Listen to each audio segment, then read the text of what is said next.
YTN 라디오 김우성의 생생경제. 시청자 여러분 안녕하십니까? YTN 뉴스 FM 김우성 PD입니다. 오늘 새벽 본격적인 겨울추위 느꼈고요. 지금 서울 상암동엔 첫눈이 내리고 있습니다. 이렇게 겨울이 오면 문득 떠오르는 게 있습니다. 바로 조류독감 AI죠. 겨울철마다 도로를 막고 서 있는 방역도구 풍경, 이젠 익숙해질 것 같습니다. 전북 고창에서 발견된 고병원성 AI, 감염된 닭의 치사율도 높고 정부도 심각하게 이 상황을 지켜보고 있습니다. 대응 중인데요. 왜 겨울철마다 이 고생을 계속 반복해야 하는지 궁금하신 분들 많을 것 같고요. 또 이 고병원성 AI 얼마나 위험한지 걱정이실 것 같습니다. 첫 번째 인터뷰 전문가와 함께 나눠봅니다. 오늘 경제 톱뉴스는 이인철 소장과 함께 가상화폐 관련된 뉴스들을 비롯한 이 시각 주요 뉴스 전해드릴 예정이고요. 두 번째 인터뷰는 일용직 이야기입니다. 하루 일해서 하루 벌어먹고 사는 일용직의 세금 어떨까요? 한 조사 결과에 의하면 이들이 돈도 잘 못 버는데 세금은 더 낸다. 이런 결과가 나왔습니다. IMF 이후로 일자리 부족해졌고요. 많은 청년과 노년층 울며 겨자 먹기로 일용직에 나서고 있는 상황인데 세금까지 더 내야 한다. 뭔가 잘못된 게 아닐까요? 관련 연구 진행한 조세재정연구원 김재진 박사와 이야기 나눕니다. 생생장바구니 겨울철 김치 이야기 김장철 정보 이번 주에도 보내드립니다. 2017년 11월 20일 월요일 김우성의 생생경제 지금 출발합니다.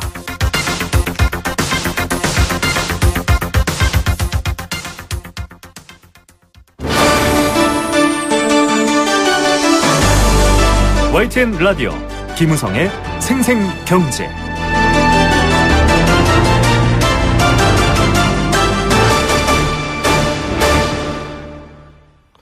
네, 첫 번째 생생 인터뷰입니다. 전북 고창군 오리농가에서 조류 인플루엔자 AI 바이러스가 검출됐습니다. 계속 뉴스가 나가고 있어서 청취자 여러분들께서도 이 소식 들으셨을 텐데요. 방역 당국은 또다시 비상에 걸렸습니다. 해당 지역 농가의 경우에 대규모 철새 도래지도 가까이 있어서 이번 AI도 역시 철새 때문에 퍼진 것으로 당국은 추정하고 있는 상황입니다. 그런데 철새 탓만 계속할 수도 없는 상황이고요. AI 긴급대책회의 열고 늘 여러 가지 방안을 추진하고 있지만 결국 전국적 규모로 확산되는 것도 일쑤였습니다. 이번엔 초동대처 제대로 할 수 있을까요? 또 재발 방지 대책도 다시 한번 꼼꼼히 점검해 봐야 될 것 같습니다. 이 분야 전문가 전화 연결해서 이야기 들어봅니다. 건국대학교 수의학과 송창선 교수입니다. 교수님 안녕하십니까? 예, 안녕하세요. 예, 참 겨울철에 이 뉴스 안 나왔으면 했는데 결국 또 나왔습니다. 고창의 네. 오리농가 AI. 이게 H5N6라고 하는데요. 이게 어떤 바이러스인가요? 올 초에 나왔던 그 H5N6 바이러스하고 그 동일한 혈청형이고요. 네. 예, 이 바이러스는 이제 닭에서도 이제 문제가 되지만, 이제 그 오리에서도 감염이 되는데, 네. 이제 그 닭에서는 이제 감염이 되면 이제 100% 폐사가 나오기 때문에 눈에 쉽게 띄지만, 네. 오리의 경우에는 이제 이번의 경우에도 그 폐사나 이런 임상증상이 없어서 걱정했는데, 네. 또 그런 어떤 오리에서는 별다른 어떤 폐사를 일으키지 않고, 하지만 네. 닭에서는 이제 시초성이 높은 그런 바이러스라고 볼 수 있습니다. 예, 이게 참 애매하군요. 닭에게서는 100% 폐사율을 보일 수 있는 치명적인데 오리는 또 드러나지 않아서 또 대처하기가 어렵지 않을까 이런 걱정인데 원인을 일단은 뭐 매번 AI 때마다 그랬습니다만 철새에서 좀 원인을 많이 찾고 있거든요. 어떻게 보십니까, 예. 원인? 예, 이번의 경우에도 이제 철새를 원인으로 보고 있고요. 네. 이제 그 이유는 이제 저희가 아직은 나왔는지 모르겠지만, 순천만에서도 이제 고병원성 바이러스가 검색이 됐다고 제가 들었기 때문에. 네네. 그것이 철새에서도 온 것이 아니냐라고 보는 것이고요. 네. 근데 매년 이제 이런 질병이 퍼지게 되면 당국에서 이제 오리 농가나 닭 농가에 대해서 계속 예찰을 하는데. 네. 이 어떤 그런 바이러스가 발견되지 않아서. 네. 청정화가 됐었고. 청정화 된 지 3-7일 만에 다시 한번 이게 재발이 된 상태인데, 네. 철새를 통해서 제압이 되지 않았나 그렇게 보고 있습니다. 예. 예. 이 철새 분변 조사 같은 것들을 해보면 사실 같은 이 병원균이 발견돼서 이제 확인이 된다 이런 건데, 교수님 좀 철새를 막을 수는 없는데요. 그래도 좀 최소화하거나 어떻게 보면 철새 올 때마다 이런 일을 겪어야 되나 이런 궁금증 가시는 분도 있을 텐데, 감염이 쉬운 편인가요? 어떻습니까?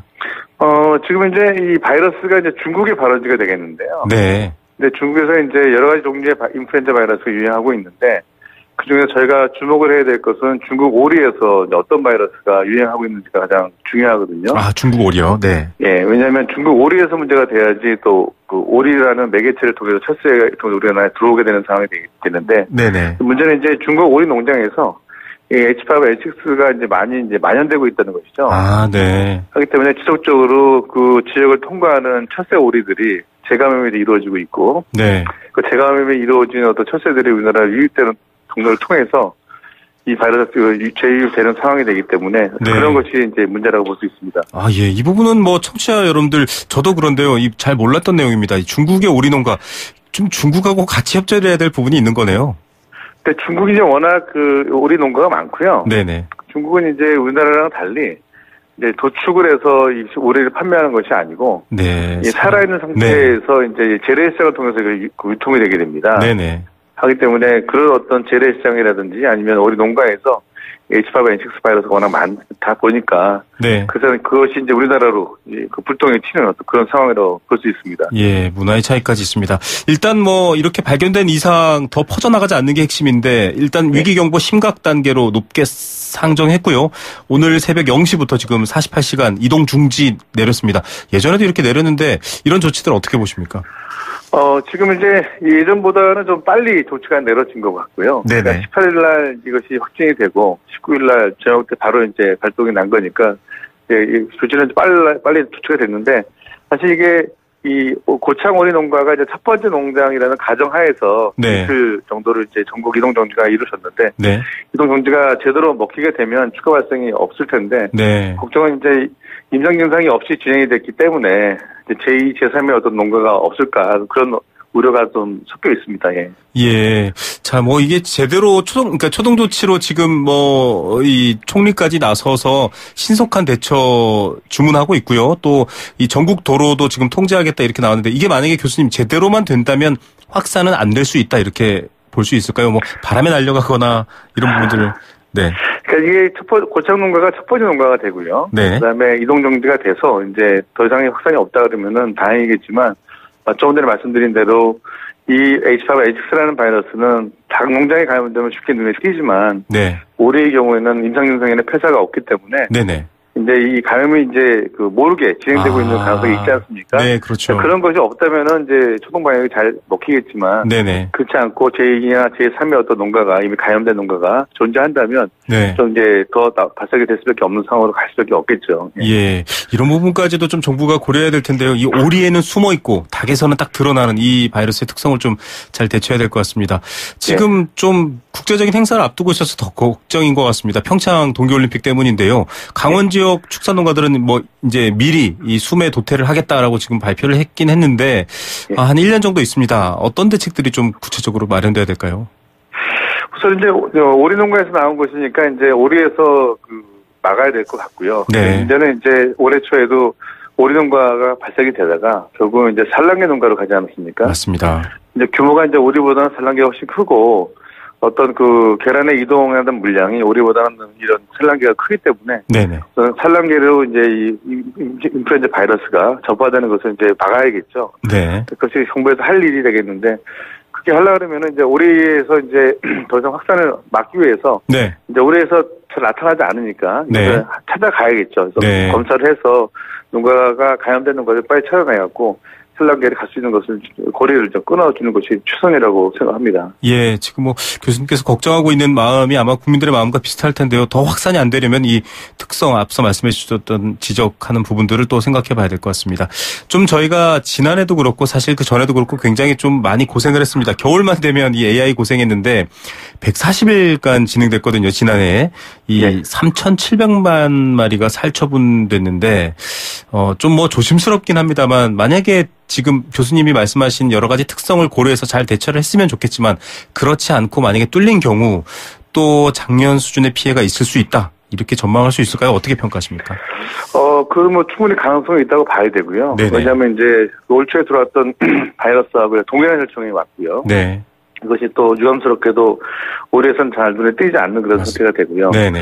또 산란계 역시 감염이 되기 시작하면은 워낙 아래 이동량이 많기 때문에 네네. 충분히 어떤 그런 개연성은 이제 있다고 보는 상황인데 작년에 워낙 피해가 컸기 때문에 이제 정부에서도 그렇고 농가에서도 그렇고 이걸 막아야겠다는 좀 의지가 많이 올라갔거든요. 네. 거기에 좀 기대를 해봐야 되지 않겠는가가 되는데 네. 중요한 것은 농가들이 자기 농가는 이제 바이러스가 들어오지 않도록 힘써야겠다는 어떤 의지가 중요한 부분인데 맞습니다. 그것이 얼마큼 이제 잘 준비가 됐는지 잘 현장에서 소독이 잘 이루는지 그것이 이제 이것을 슬기롭게 이겨낼 수 있느냐 여부가 결정되지 않겠는가 그렇게 그렇게 보고 있습니다. 네, 아무리 좋은 계획도 사실 현장에서 제대로 안 하면 의미가 없으니까요. 교수님 지적처럼 이 농가들, 개별 농가들 중요할 텐데.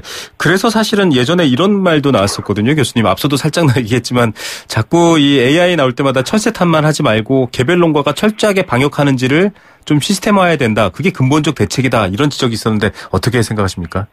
예, 맞습니다. 지금 이제 정부에서도 그렇고, 그다음에 그 지방정부에서도 그렇고, 그다음에 인티의 어떤 본사에서도 그렇고 수독을 하라고 하는데, 네. 중요한 건 이제 일선 농가에서, 그다음에 일선 거점 수독 장치에서 이제 수독이 이루어져야 되는데, 이루어지는 것에 대해서 이제 어떤 실물적인 평가도 해봐야 되고, 네. 좀 더 디테일하게 어떤 수독이 이루어지는지에 대한 점검도 이루어져야 되는데, 우리는 그 부분을 좀 더 집중적으로 좀 검토해서 일선에서 수독이 제대로 이루어져서 바이러스가 전파가 잘 되는지에 대한 부분이 좀 더 강화된다면 좀 이게 작년처럼 올해 초처럼 널리 퍼지는 것을 이제 막을 수 있지 않겠는가 그렇게 생각합니다. 예. 자, 지금 오리 농가에서 잘 드러나지 않는 게 좀 복병 같은 요인인데 교수님 산란계로 확산되는 부분들 얘기해 주셨는데 이게 사실은 저희 뭐랄까요 이 식탁 물가, 생활 물가에도 밀접한 영향을 주기 때문에 좀 여파가 큰데요. 산란계 농가로까지 좀 여파를 안 미치려고 한다면 역시 개별 농가별 방역이 중요할까요? 아니면 좀 국가 차원에서의 이동 금지 이런 게 더 중요할까요? 우선순위를 보자면. 예. 우선은 산란계로 가지 않기 위해서는 이제 오리 농가에서 네네. 확산을 막아야 되는 상황이 되는데. 네. 사실 오리는 워낙 이제 AI의 취약성이 있기 때문에. 네. 출하전 검사를 해서 이제 도축장에 오리를 출하하기 일주일 전에 농장에서 검사를 하는 게 있고요. 아, 네. 예, 또 하나는 도축장에 왔을 때 이제 전부는 검사하지 못하지만. 네네. 10농가 중에 한 농가씩 10% 정도는 전수 검사를 하고 있는 중이거든요. 네. 그래서 도축장에서의 어떤 현장 검사가 좀 더 많이 된다면. 네. 오리에서의 어떤 발생을 좀 빨리 찾아내고 이것이 산란계로 이어지는 것을 막을 수 있지 않겠는가 생각한다면 이 오리에서 이제 도축장에서 하는 그런 현장 검사가 좀 강화가 좀 돼야 되지 않겠는가 그렇게 생각합니다. 예, 미리 예방할 수 있다면 물론 번거롭고 힘들겠지만 예방할 수 있다면 작년처럼 또 계란값, 닭값 폭등 이런 경제적 여파도 좀 줄일 수 있다라는 중요한 지적 교수님께서 말씀해 주셨고요. 마지막으로 좀 일반 청취자분들 걱정하시는 게 이게 또 오리 또 중국 얘기하셨는데 이거 인체는 괜찮을까요? 어떤 위험이 없을까요? 어떻게 보십니까? 물론 이 바이러스가 2년 전에 중국에서 16명이 감염이 돼서 네. 5명 정도 사망자 피해가 났던 그런 거와 동일한 바이러스긴 하지만 네네. 저희가 이제 올해 들어왔던 바이러스는 중국과 동일한 바이러스는 아니라고. 그러니까 H5N6는 같지만 네. 중국 내에 이제 이 바이러스가 34개의 어떤 서브 게노타입으로 갈라지거든요. 네네. 거기서도 이제 사람이 이제 피해를 입었던 바이러스가 있는데, 네네. 그 바이러스가 유입이 되지는 않았었어요. 네. 근데 이 바이러스가 어떤 바이러스인지는 모르겠지만 아마 그런 바이러스가 아니길 바라야겠죠. 예, 자, 확률은 낮지만 그래도 이 긴장의 끈을 놓지 않고 말씀하신 것처럼 예방과 이 개별적인 예방적 조치 이건 너무나 중요한 얘기인 것 같습니다. 예, 교수님 오늘 말씀 감사드립니다. 예. 네, 건국대학교 수의학과 송창선 교수였습니다. YTN 라디오 김우성의 생생경제. 네, 애청자 여러분들과 함께 채워가고 함께 대화 나누는 그런 코너입니다. 경제 공감 사전이고요. 오늘 첫 번째 인터뷰, 이 AI, 조류 인플루엔자 관련된 주제를 다루려고 하는데요. 여러분들의 의견도 열어두고 있겠습니다. 많이 보내주십시오. 단문 50원, 장문 100원의 정보 이용료 부과되는 샵 0945번 문자로 참여하실 수 있고요. 스마트폰 애플리케이션 예스는 무료로 열려 있습니다. 참여해 주시면 추첨을 통해서 도심 속 꿈의 놀이터 일산 원마운트에서 워터파크 스노우파크 이용권 선물로 보내드립니다. 오늘의 공감 사전 주제는 AI, 조류 인플루엔자입니다. 조류 독감 이렇게 부르는데요. 조류에 서식하는 인플루엔자 바이러스에 의한 전염병입니다. 닭이나 칠면조, 가금류에서 독감을 일으키는 것으로 보고되어 있는데요. 저병원성과 고병원성으로 구별되고 있습니다. 철새들이 중요한 역할을 하는 건 사실입니다. 이 국가 간, 대륙 간 이동을 할 수 있는 건 철새밖에 없기 때문인데요. 이 철새 탓만 해서는 안 된다 이야기 앞에서도 나눴죠. 개별 농가가 방역을 철저히 하고 또 실질적인 매뉴얼을 따른다고 한다면 사실은 굉장히 피해를 줄일 수 있는데요. 밥상 물가, 계란값, 닭 가격 올라가는 게 사실은 굉장히 힘든 삶의 고통이 되는 그런 계층도 많습니다. 서민들 대부분이 그렇죠. 그렇기 때문에 이 부분도 사실은 경제적인 피해를 막기 위해서 초동 대처가 아주 중요한 부분일 겁니다. 특히 이번에 이 H5N6 같은 경우에는 오리에서는 거의 증상이 발견되지 않고 닭은 감염되면 100% 폐사한다라는 특징이 있습니다. 그렇기 때문에 정부가 더욱더 예방적 노력을 기울여야 된다라는 인터뷰 앞서서 해드렸죠. 인간 감염 여부 걱정하시는 분들이 많을 텐데요. 1997년 5월 홍콩에서 세계에서 처음 인간 감염이 발생했죠. H5N1 바이러스의 변종이었습니다. 굉장히 많은 피해를 입혔고 사망자도 발생했습니다. 앞서 중국에서도 그랬다고 하는데요. 이런 일 다시 겪지 않으려면 결국 철저하게 준비해야 될 건 한 가지, 예방. 그리고 또 예방입니다. 정부가 말한 이동 중지라든지 사전 점검이라든지 검열이라든지 이런 것들을 좀 지켜준다면 훨씬 더 피해가 적지 않을까요? 좀 국민이 한마음 한뜻으로 다 이겨냈으면 좋겠습니다. 오늘의 공감사전 주제 AI 조류 인플루엔자입니다. 여러분들의 의견도 기다리고 있겠습니다.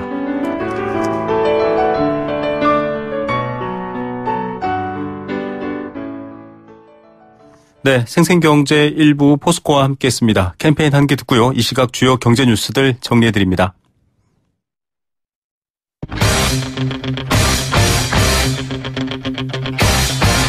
지금 가장 뜨거운 경제 소식. 경제 톱 뉴스. 네, 현재 시각 오후 3시 26분 45초를 막 지났습니다. 이 시각 주요 경제 뉴스 알아보겠습니다. 금요일 깊이 있는 경제 이슈 전해주시는 분인데요. 참정경제연구소 이인철 소장 전화로 연결합니다. 소장님 안녕하십니까? 예, 안녕하세요. 예, 이 가상화폐 거품 논란이 있는데 참 모르겠다라는 말이 적당한 것 같습니다. 등락을 좌우하더니 또 8,000달러 돌파했네요. 그렇습니다.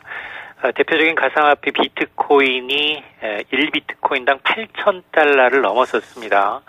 지금 우리나라의 이제 가상화폐 거래소 빗썸 기준 870만 원을 웃돌고 있는 상황인데요. 네. 연초 대비 7배가 올라서 사상 최고치입니다. 금값이 지금 1,300달러로 못 넘고 있으니까 금값의 6배고요. 네. 국내 주식시장 대장주 삼성전자 주가의 3배가 넘습니다. 비트코인은 그동안 쪼개졌죠. 중국이 자국 내 가상화폐 거래소를 폐지했습니다. 네. 그런 악재에도 불구하고 급등락을 거듭하면서 점점 고점을 높여가고 있는데요. 최근에 이런 비트코인의 상승세는 미국 때문입니다. 세계 최대 이제 파생 상품 거래소인 미스카고 상품 거래소에서 네. 비트코인 선물 거래를 연내 개시하겠다라고 밝히니까 그렇게 되면 이 비트코인이 제도권 금융 상품으로 진입 가능성이 커졌다라는 점이 상승 탄력을 받게 하고 있는데요. 이 때문에 사실 일각에서는 네덜란드의 튤립 버블이다 라면서 이제 투기를 주장하는 주장 측과 네. 또 반대 측에서는 블록체인이라는 신기술을 탑재한 실물화폐를 대체할 새로운 화폐다라는 주장이 이제 팽팽히 맞서고 있는 겁니다. 예, 이걸 사실은 세계 주요 통화은행들도 관심 갖고 있긴 한데 이 가격의 폭등은 좀 걱정이긴 합니다.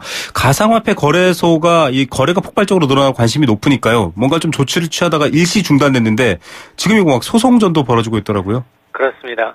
우리나라의 이제 가상화폐 거래량 기준 세계 10대 가상화폐 거래소가 3개가 있습니다. 네. 그 가운데 1위 업체가 이제 빗썸이라는 업체인데요. 네네.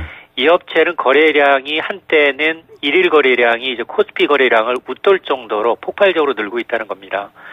지난 12일이었죠. 가상화폐 비트코인에서 쪼개진 이 비트코인 캐시라는 이 화폐가 있는데요. 맞아요. 이게 거래량이 폭발적으로 늘어나니까 서버가 2시간가량 멈추는 초유의 사태가 발생한 겁니다. 네. 서버가 멈추기 전 1비트코인 캐시의 가격이 280만 원대까지 치솟았는데 거래가 재개되자마자 바로 가격이 160만 원대로 반토막이 난 겁니다. 네. 이 때문에 많은 투자자들이 이제 서버 중단으로 매도 기회를 놓쳤다. 최대 수억 원의 손해를 봤다라는 피해자들이 나타났고요.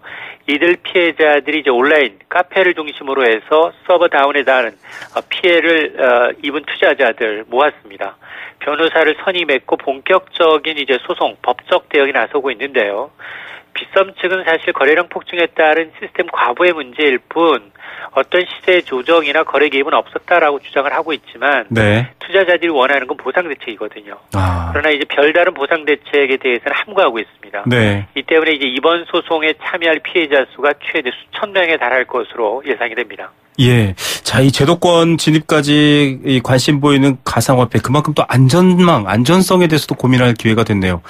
저희가 앞서도 인터뷰를 했지만 AI 때문에 또 걱정입니다. 겨울철마다 난리인데요. 이거 산란계로 번지면 달걀 대란 나오지 않을까 걱정인데요. 그렇습니다. 이제 전북 고창에 위치한 오리농장에서 이제 고병원성 이 AI 조류 인플루엔자가 발생을 했는데요.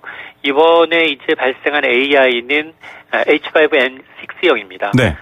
지난해 겨울 전국적으로 확산이 돼서 약 3,800만 마리의 이제 닭과 오리를 살처분하게 된 바로 그 바이러스와 같은 종류인데요. 네. 이 AI는 이 농장에 이제 오리 도축 전 검사에서 발견이 됐는데 일단 방역 당국은 이제 농장에서 사육하던 오리 12,000여 마리 모두 살처분했고요. 역학 조사에 착수했습니다.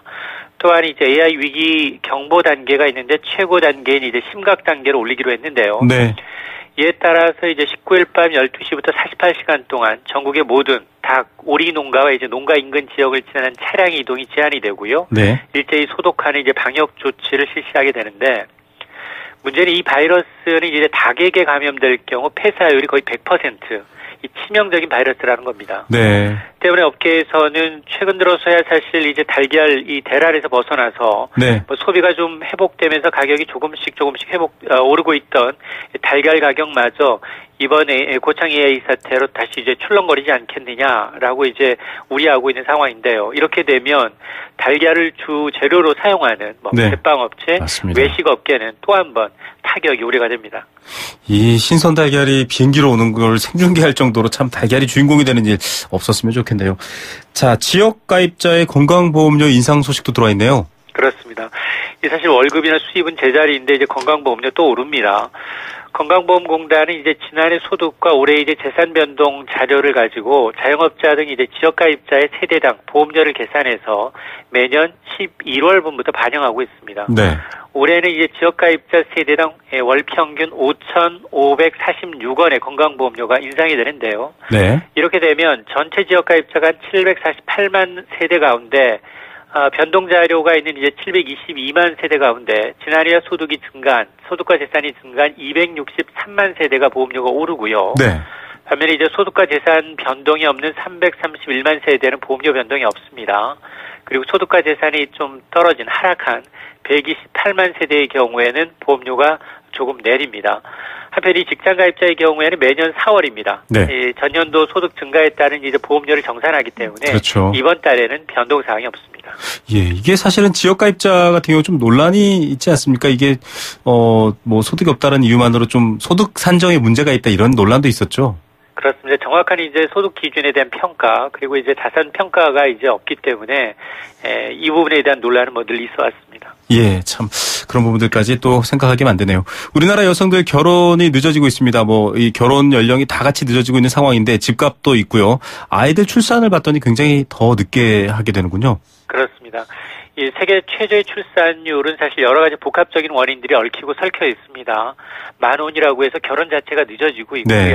결혼에도 높은 집값 때문에 첫 아이 출산을 점점 꺼리고 있다는 겁니다. 네. 통계청 산하 이제 통계개발원이 생애 주기별 주요 특성 보고서를 발표했는데요. 이 내용을 보게 되면 2010년부터 2015년에 결혼한 여성의 총 연령 평균이 29.4세인데요. 1950년대 같은 나이대를 보게 되면 그 당시가 평균 19.1세였다는 겁니다. 네. 그러니까 지금 50년세 10년 정도 네. 총 연령이 10.3년 정도 늦춰진 거고요. 결혼이 늦어지다 보니까 이제 출생아 수도 당시에 4.5명에서 지금은 1.3명입니다. 높은 집값 때문에 이제 결혼해도 첫 아이 출산 시기도 지연되고 있는 상황인데요. 네네. 집값이 다소 비싼 이제 서울의 경우에는 결혼 후 첫 출산까지 걸리는 시기가 1.75년, 결혼하고 단 2년 가까이 아이가 없다는 겁니다. 네. 뒤이어서 경기가 1.66년, 세종시, 부산, 인천 등의 순이었는데요.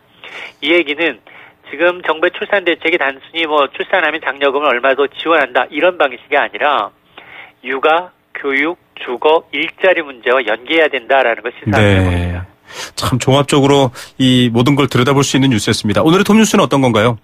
오늘은 이제 금융당국의 무관심으로 버블을 키우고 있는 이제 가상화폐 시장인데요. 네. 하루 수조 원이 거래가 되고 있습니다만 부작용이 커지고 있죠. 네. 근데 금융당국은 이 팔짱만 낀 채 방관을 하고 있습니다.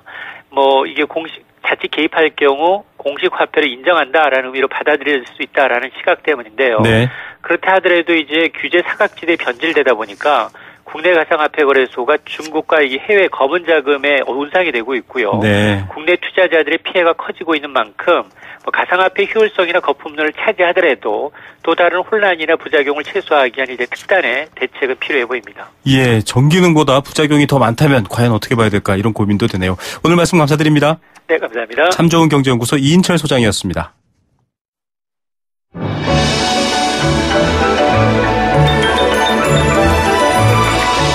경제를 들여다보는 시원한 창. YTN 라디오 김우성의 생생경제. 생생인터뷰. 네, 건설업이나 조선업 등 대규모 인력이 필요한 곳에는 정규직이나 계약직보다 일용직 노동자가 훨씬 많습니다. 물량팀 이런 곳에도 일이 있는 곳에 모여서 하루 일당 단위로 돈을 버시는 분들이 있죠. 사실 IMF 이후로 이런 일에 몰리시는 분들이 더 많아졌습니다. 800만 명이 넘는다고 하는데요. 소득이 있으니 당연히 세금도 냅니다. 그런데 살펴보니까 이분들 사실상 소득 상황은 좀 더 어려운데 세금은 굉장히 많이 내고 있다. 이런 결과가 나왔습니다. 뭔가 앞뒤가 안 맞는 것 같죠. 관련 연구 진행한 조세재정연구원 김재진 선임 연구위원 연결해서 이야기 들어보겠습니다. 위원님 안녕하십니까? 네, 안녕하세요. 김재진입니다. 예, 멀리 출장 중이신데 저희 인터뷰 오늘 감사드리고요. 네. 예, 이게 일용직 소득 증가보다 납부세액이 훨씬 빠르게 늘었다. 이런 얘기거든요. 좀 풀어 말씀해 주시죠. 어떤 내용입니까? 일반적으로 자기 소득이 오르는 만큼 비례해서 세금이 오르면 납세자들이 체감적으로 이제 별 변화를 못 느끼는데, 네. 그보다 더 빠르게 오르면 이제 세금이 큰 부담이 늘었다고 느끼는 거죠. 근데 네. 소득이 23% 올랐는데 세금은 6배 정도 더 높은 175% 올랐으니까 이런 근로자들에 대한 세금이 그동안 크게 증가한 것이 되겠죠. 예. 이 실효세율을 봐도 굉장히 높다라고 하는데요. 0.2에서 0.5%로 네. 올랐다. 이거 어떤 의미인가요? 그러니까 실효소득은 자기 소득분에 실제적으로 여러 가지 공제를 다 빼고 실질적으로 부담한 세율인데요. 네네. 그 0.2에서 0.5% 얼마 안 는 것 같은데 실질적으로 배에 있는 거지 않습니까? 네. 그러니까 이것도 실효세율 측면에서도 크게 증가했다고 볼 수 있습니다. 예, 참 이분들이 세금을 많이 내는 것, 물론 세금을 내는 건 당연한 겁니다만 이 세금의 형평성 부분에서 좀 다른 문제일 텐데 정부가 파악한 일용직이 810만 명입니다.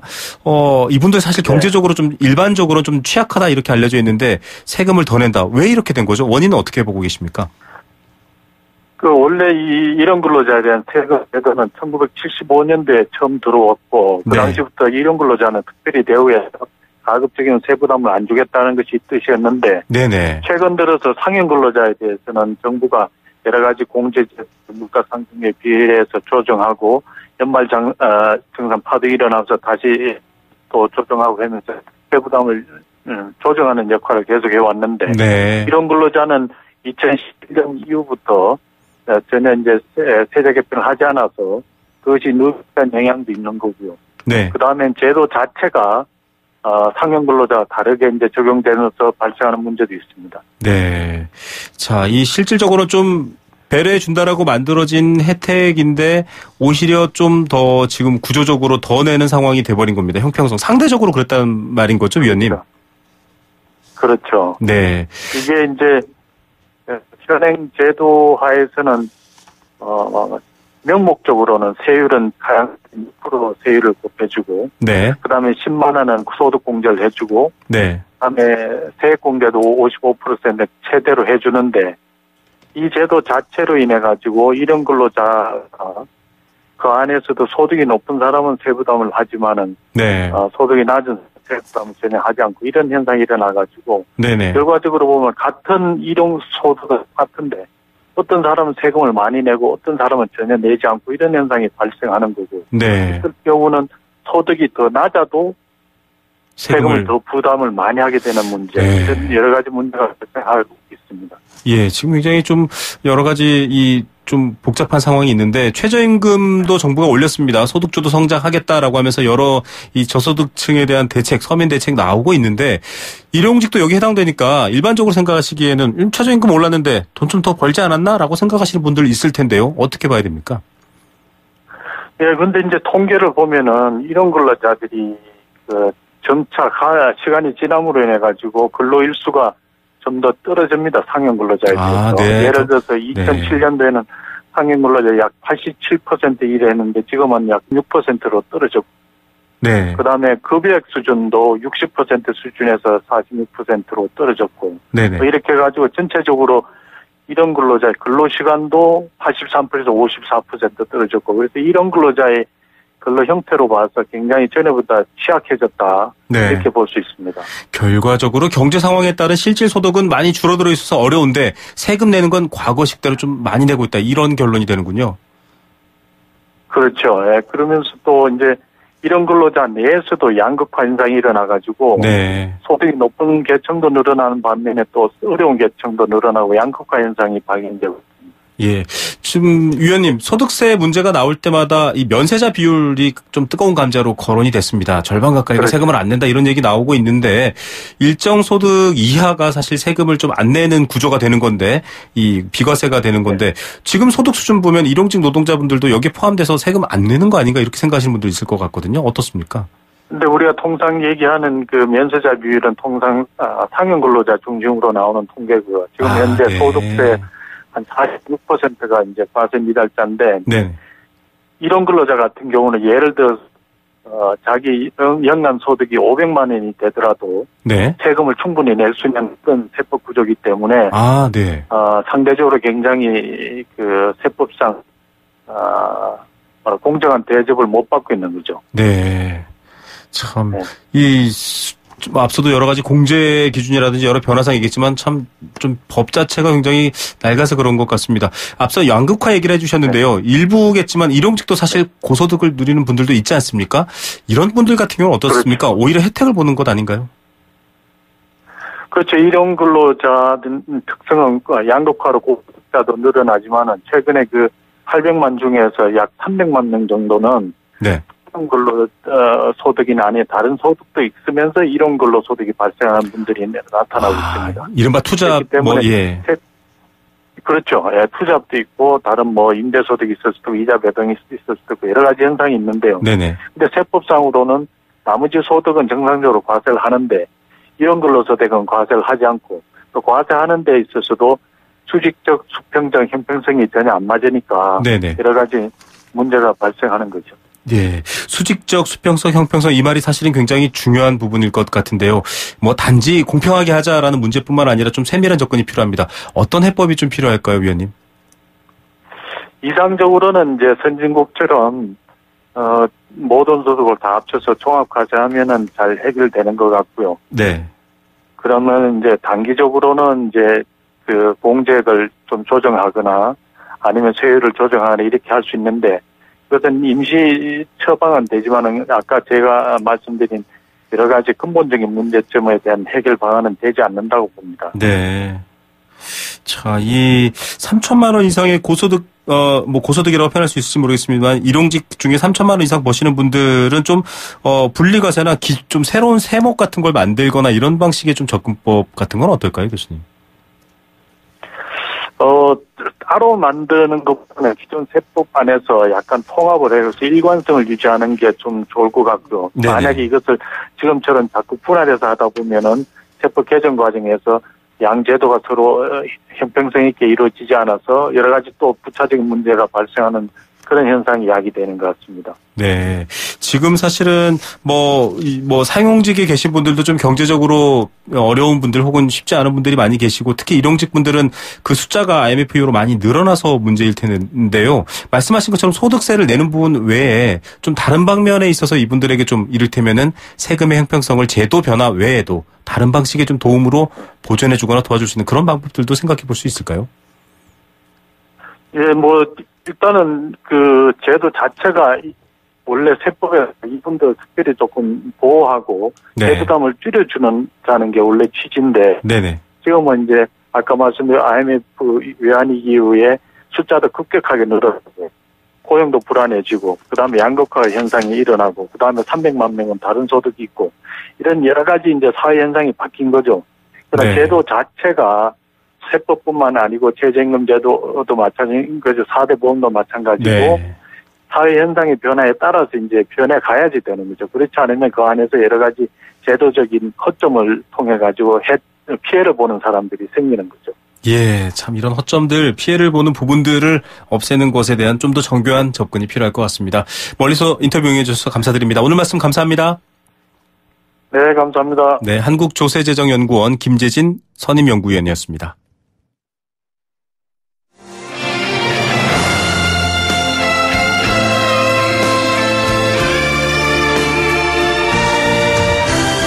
YTN 라디오 김우성의 생생경제 더불어 함께 살아가는 삶 그리고 더 나은 삶을 꿈꾸는 시간 오후에 만나는 싱싱한 라디오 경제 김호성의 생생경제가 대한민국 경제를 지키는 여러분과 지금 함께하고 있습니다.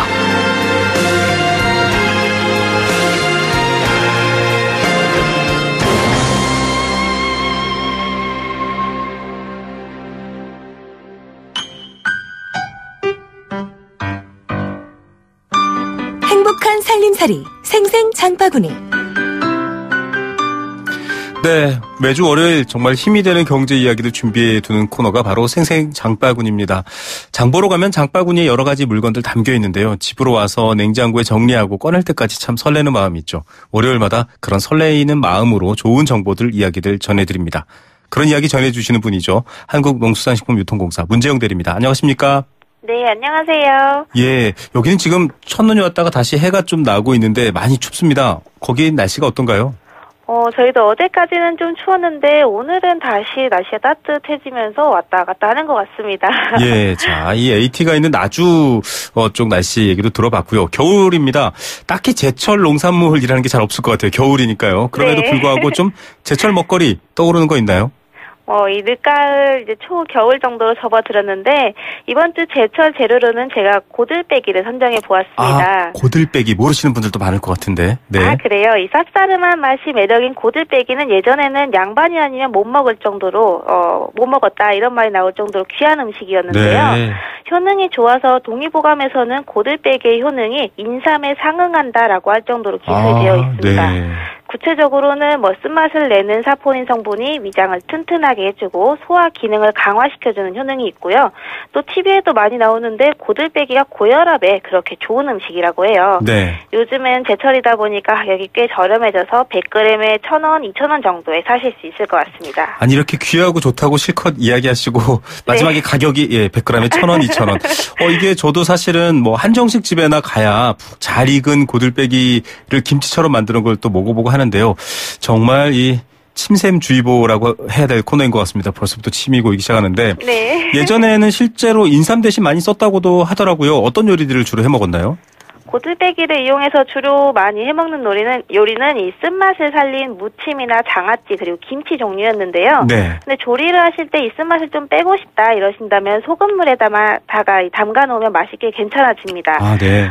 특히 봄에 나온 고들빼기보다 가을에 나온 게 쓴맛이 더 강해서요. 네. 다듬은 다음에 소금물에다가 하루 이틀 정도만 담가 놓으면은 쓴맛 제거하실 수 있으시고요. 네. 그리고 고들빼기는 김치로 많이 해먹는데 주로 전라도, 경상도 이쪽에서 많이 해먹거든요. 네네. 두 지역 모두 다양한 재료, 갓김치 이런 재료들을 이용해서 채소를 이용해서 여러 가지 김치를 만드는 고장이기도 합니다. 예, 요즘 워낙 바빠서 사람들이 패스트푸드를 먹거나 또 밀가루 음식 때문에 위장 상하거나 이런 분들 많은데요.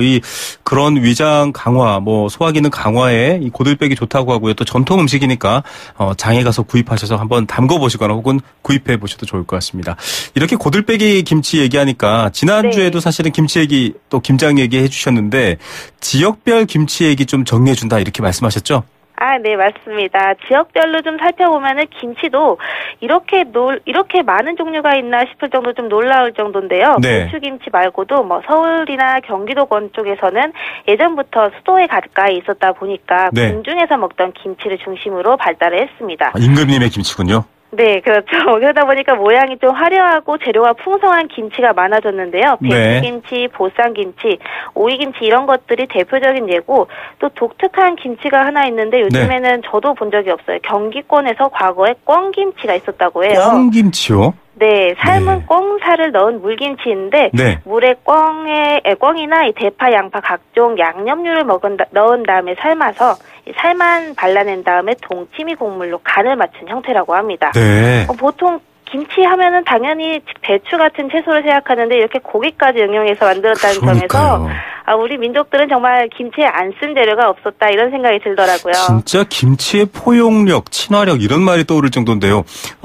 저희 부모님께서도 사실은 김치에 이 생갈치나 네. 조기를 넣어서도 만드시거든요. 물론 그런 건 오래 두고 못 먹기 때문에 빨리 드시는 편인데 그런 얘기에도 다른 분들이 대단하다 이러시는데 꿩을 넣는다는 얘기는 오늘 진짜 처음 들었습니다.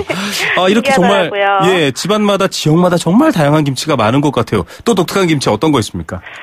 이 강원도 같은 경우는 해안가에 접하고 있다 보니까 네. 오징어를 이용하거나 창난젓을 이용한 깍두기로 김치를 많이 역시 해산물이군요. 해드시고요. 네. 또 반면 수도권 바로 밑에 있는 충청도는 김치가 주로 담백하고 깔끔한 맛을 가지고 있습니다. 네네. 나박김치, 호박김치, 가지김치 이런 것처럼 네. 해조류의 고유의 맛을 살린 것들이 많고요. 네. 전라도는 젓갈과 양념을 많이 사용하는데 네. 아까 말씀드린 이 고들빼기 김치도 맞아요. 있지만은 저희 한국농수산식품유통공사 위치한 나주에서는 네. 역시 동치미가 유명합니다. 동치미 정말 역시 침샘 파괴 방송인 것 같습니다. 지금 방송 듣고 계신 청취자분들도 야 정말 먹고 싶다 이럴 텐데 특히 답답하거나 힘들 때 혹은 뭐 소화가 안 될 때 동치미 한 국물 들이키면 정말 이 시원한 무와 함께 배까지 먹으면 아주 맛있죠. 그렇죠. 과거에 거의 사이다 같은 느낌으로. 맞습니다. 예, 정말 한국식 사이다였죠. 네. 네.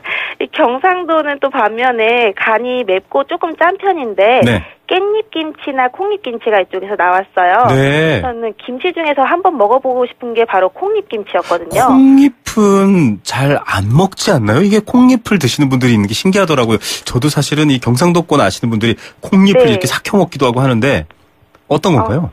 저도 이거 뭐 사설이긴 하지만 제주 네. 지역에 있을 때 삼겹살에 저는 꼭 콩잎을 싸 먹었는데요. 삼겹살에 콩잎을 싸 드셨군요. 네, 올라와서 보니까 콩잎을 파는 곳이 맞아요. 생각보다 없어서 좀 아쉽더라고요. 네네. 콩잎이 향이 그렇게 강하지도 않고 씹기에 네. 훨씬 부드러워서 한 번씩 생각이 나는데 네. 김치로 담가도 분명 맛있을 것 같아서 나중에 꼭 먹어보고 싶더라고요. 야 정말 오늘 전국 일주를 하는 그런 기분입니다. 예. 네. 콩잎을 사실 경상도 쪽에서 삭혀 먹기도 하는데요. 굉장히 향이 강하고 좀 부담스러울 수 있지만 그 맛이 굉장히 독특하고요. 또 이렇게 이 제주 출신이신데요, 문재영 대리가 제주에서는 네. 삼겹살에 싸 먹고 정말 김치가 이렇게 다양할 수가 있나? 콩잎 김치까지 있다라는 소식도 있고요. 다양한 김치 종류 들었는데 김치 담글 때 보편적으로 좀 이런 거 팁 활용하시면 좋아요. 이런 정보 또 있나요? 네, 제가 그 김치를 맛있게 담그시는 분들 얘기를 한번 들어보면은 네. 공통적으로 꽤 겹치는 부분이 있더라고요. 네. 그 중에서 가장 이번 올해 그 김장 담그실 때 적용하시기 편한 팁이라면은 바로 네. 수돗물을 미리 받아놓는 겁니다. 수돗물을 미리 받아요? 네, 이 김치 담글 때 쓰는 물은 보통 집에서 수돗물을 받아서 쓰시잖아요. 네네. 근데 물을 하루 전에 받아놓는 게 더 좋다고 해요. 네. 왜냐하면은 바로 쓰는 수돗물에는 염소가 그대로 남아 있어서 이 염소가 살균 표백 기능을 하기 때문에 그렇죠. 김장을 하면 별로 안 좋거든요. 네네. 염소가 이 유산균 증식을 또 억제하기 때문인데 아하. 유산균이 톡톡 살아있는 이 김치를 담그시려면 하루 전에 물을 받아놓으셨다가 쓰는 게 좋습니다. 네, 생각하지 않을 수 있는 부분인데 물 중요하죠. 네. 이 수돗물의 소독약 성분 평소에는 뭐 안전함을 도와주지만 이렇게 김장 담글 때는 좀 미리 받아두시면 좋다는 얘기고. 자, 이번 주 장 보러 가실 분들을 위한 알뜰 장보기 이야기도 좀 해주시죠. 이번 주는 오이와 미나리가 전체적으로 가격이 조금 올랐는데 대신 구입할 만한 농산물로는 꽈리고추와 방울토가 저렴해졌어요. 아, 네. 두 품목 모두 겨울에는 이 소비량이 그렇게 많지 않은 품목인데요. 네네. 꽈리고추는 주로 나들이 시즌에나 멸치볶음에 많이 들어가고요. 또 네. 방울토마토도 간식으로 많이 챙겨가곤 하잖아요. 그렇죠. 근데 날이 추워져서 그만큼 사람들이 외출이 줄고 있다 보니까 네. 일정한 출하량에 비해서 수요가 줄어들고 있습니다. 네. 그래서 꽈리고추는 100g에 1,100원대, 방울토마토는 1kg에 5,500원 정도의 가격 형성되어 있고요. 네. 그리고 지금 김장에 쓰실 바로 배추도 가격 계속해서 내려가고 있어서요. 네네. 김장 수요는 늘어나고 있는데 그것보다 더 많은 물량들이 지금 전국적으로 출하 대기를 하고 있습니다. 네. 그래서 이번 주도 가격이 내려가지고 포기당 2,300원에 거래되고 있습니다. 예, 김장 정보부터 정말 팔도강산 김치 이야기까지 오늘 정말 아주 맛있고 알찬 시간 보내주셨습니다. 마무리하는 질문 하나인데요. 이 네. 문재영 대리께서는 개인적으로 어떤 김치를 혹은 어느 지역 김치를 제일 좋아하십니까? 저는 전라도에 있어서 그런지 갓김치가 제일 맛있는데요. 갓김치. 예전에는 저기 기차 안에서도 팔고 그랬었는데요. 네. 참 맛있는 김치 이야기 오늘 마무리해 주셨고요. 예, 다음 주에도 뵙겠습니다. 감사합니다. 네, 감사합니다. 네, 한 주간의 맛있고 힘나는 정보였죠. 한국농수산식품유통공사 문재영 대리였습니다.